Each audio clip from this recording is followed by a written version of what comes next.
Nu är jag i New York igen och jag är här bland annat för att jag har fått nys på en kvinna som gjorde mig väldigt nyfiken. Hon hade ett jobb i modebranschen och någonting hände i hennes liv som gjorde att hon gjorde en riktig helomvändning. Hon bestämde sig för att bli stå-upp-komiker och det finns lite att berätta om det här och man blir väldigt nyfiken på hennes Tjeinch. Hon heter Debbie. Först ska jag hälsa på hennes kontor och se hur hon har det. Sen ska vi åka hem till henne och snacka med henne om hennes upplevelser. We're here to find out why Debbie was in the fashion industry, left the fashion industry, and she's coming back. That's right. It's like boomerang.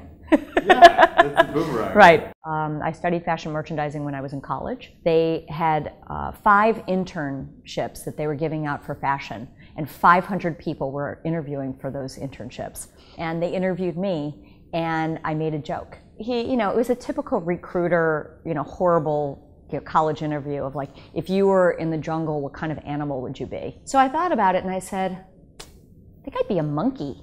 And he said, a monk? Why would you be a monkey? And I said, well, I have a lot of energy and I'm into everything. I'm very curious and I'm also extremely hardworking.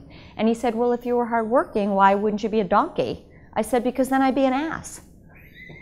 And he told me later that that's why he gave me the job. And I moved to New York and I started my career. What was the reason that made you do stand-up? Yeah. I started dating this guy. I was in my late 20s and he was doing open mics. He had me come see the show and he got done. He goes, what'd you think? I said, 3 things you said. I said to you last Tuesday. And he said, well, what do you care? You're never going to do stand-up. And I said, actually, I've always wanted to do stand-up. And I had been writing things on the back of cocktail napkins like for years. So I got a group of friends together and booked an open mic night. I wrote 10 minutes of material and I got on stage. I don't believe in casual sex, so I really don't. If I wanted to be that intimate with strangers, I'd ride the subway at 8:30 in the morning. Well, it may not be safer, but at least I'm not disappointed when the bag man who's been pressing his weenie against my leg for the last 6 stops doesn't call the next day. And I have a habit of saying I'm going to do something once and then it takes over my life. And it was when, Louis C.K. Oh my God! And Jon Stewart, and David Tell. They were already known, but they weren't megastars like they are now.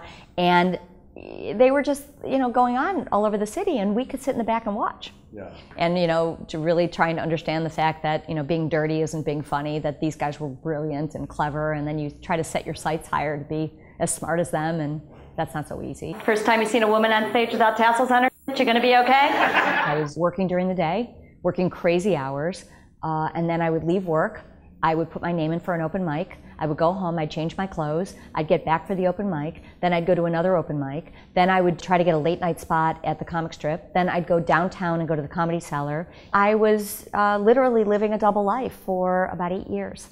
And but nobody knew in your office? Or? At first, nobody knew, but a comic actually called and left a message at my office if he could switch spots with me at late night. And I called him back and I was like, what are you doing, man? This is like my job. You can't. He goes, oh, I'm sure they don't care. And like I had a big job. At the same time, my father was diagnosed with Alzheimer's. So he was an artist and he spent his whole life saving to retire and paint. And that never got to happen for him because his retirement time, he didn't even know where he was. So this whole idea went through my mind of, wow, if I don't live a dream now, what am I going to do? Live this corporate life and then live my dream when I retire, and I don't know what that even means. So I think part of even the transformation or just pursuing that part of my life was also an homage to him, And I had enough money saved for a year, and I was out about 4 years. And when I really found my voice, it was about the fact that I'd lived my life in the straight and narrow rule-following way. I discovered through all of that rule following that I wasted my time following rules. Then my act was kind of writing itself, and it was so true to me that only I could talk about it. So you were like microscoping yourself, basically? Yeah, but it takes a long time to kind of figure out what that microscope is going to be. And I was trying to differentiate myself from other comics. 4 years went by, and I realized that I was competent and I could get the job done, but I wasn't going to be a star. And I was, turning an age that it was time to get responsible, and I went back to working in fashion again. The thing that I found is that I was so much better at my job, and I became a better listener because Comedy is not just about speaking, it's about listening, it's about reading your audience, it's about understanding the room. I love this industry, I do, and I really love what I do. I love that more.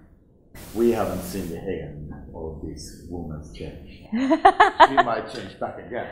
Well, you know, I got a mortgage. Unless I find a sugar daddy who thinks I'm funny, I think I'm going to stick with this for a while. And relationship? Well, please. This is welcome to this week's episode of Why Debbie's Still Single.